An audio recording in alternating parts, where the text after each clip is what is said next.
ladies and gentlemen, boys and girls. Basically, today we're talking about how to play something a little more musically. And I want to point out simply that tempo is very, very important. For instance, if I just play this last piece very fast,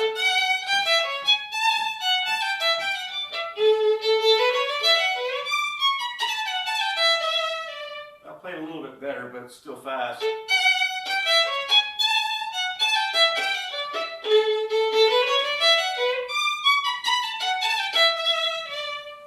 Okay, now if I play it slowly,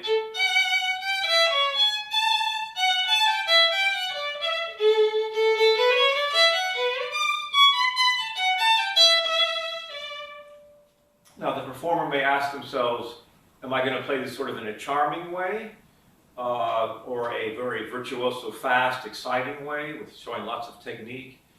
And so you have to have an idea in your own personality how you want to portray the music. Now, what's nice about classical music and music in general is that people will play music any way they want to play it, and it reflects their own personality. So like in art, if you ask someone to draw a banana, each person will draw a banana in their own way. Some will be big, some will be small, some will be more colorful, some will be, I don't know, three-dimensional looking, some will be very, like very primitive looking, depending on their technique or their background or what they think of a banana, perhaps how hungry they are. So, similar thing. And they're all going to be interesting and all going to be valid, but just different styles. So back to classical music, or in this case, Mozart.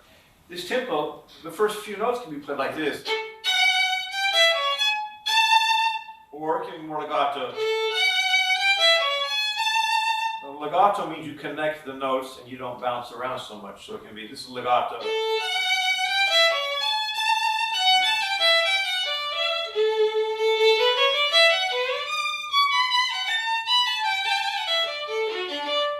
Something like that. But if you play it more, a little jumpier, a little more with a lot more energy and a little feistier, it might sound like this. So you jump the bow.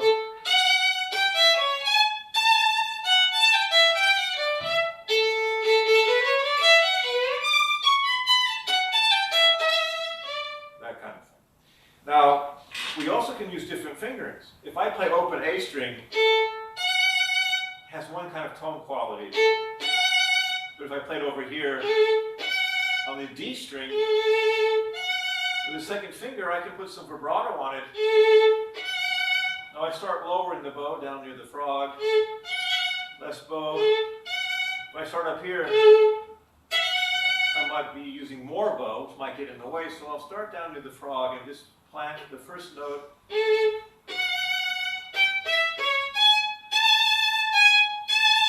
Then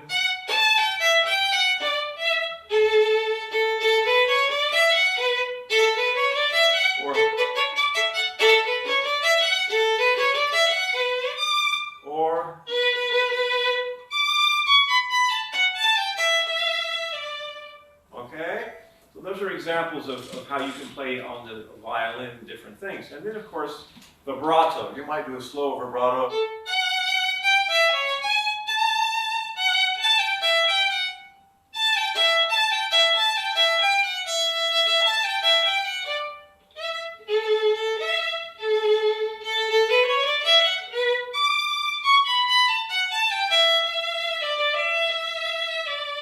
Or if you play very fast vibrato, like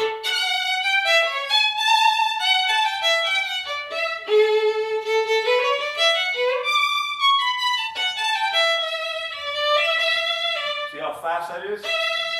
Or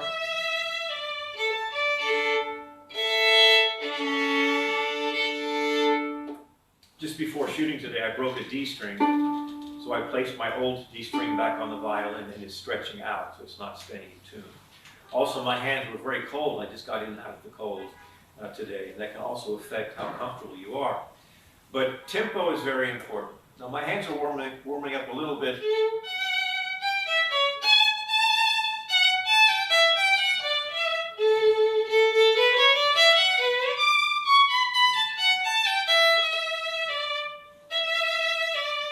That's sort of a medium vibrato. But tempo and choice of fingerings And where you place the bow, how bouncy you want to do something, or how legato, can help you decide.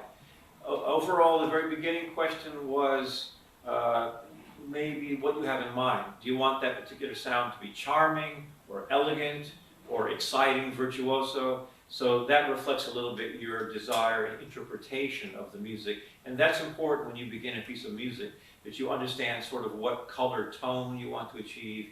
You want something very rich and warm sounding, or do you want it more brilliant and kind of virtuoso, exciting sounding, or a little bit of just sort of charming and elegant. So these are choices which you make either subliminally or in a very intellectual way. You decide in advance how you want to present that particular music. That music is written by Beethoven, and so you may have a concept of how you want to play something. That's one of his violin sonatas. The question being, how do you involve stylistic decisions? So for instance, in Bach's day, they didn't use vibrato. So they might play the Chaconne with no vibrato, like...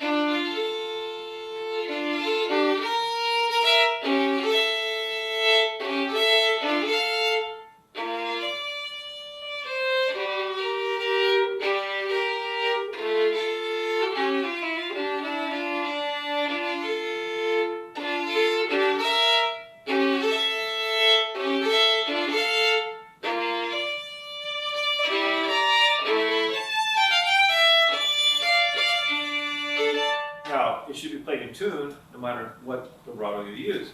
And I was having a hard time with a few points there, but so it goes. But today, in New York City, we might play it like this.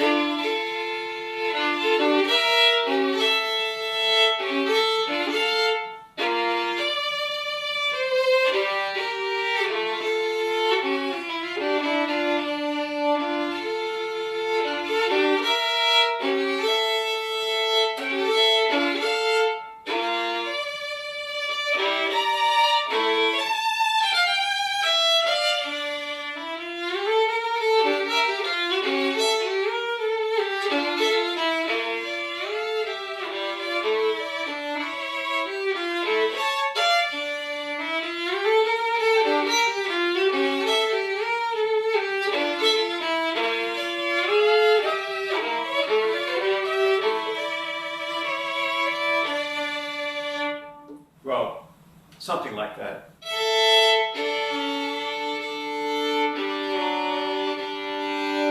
Anyway, that's a little more intense, a little more vibrato, a little choppier, and more kind of exciting. Whereas remember the old style.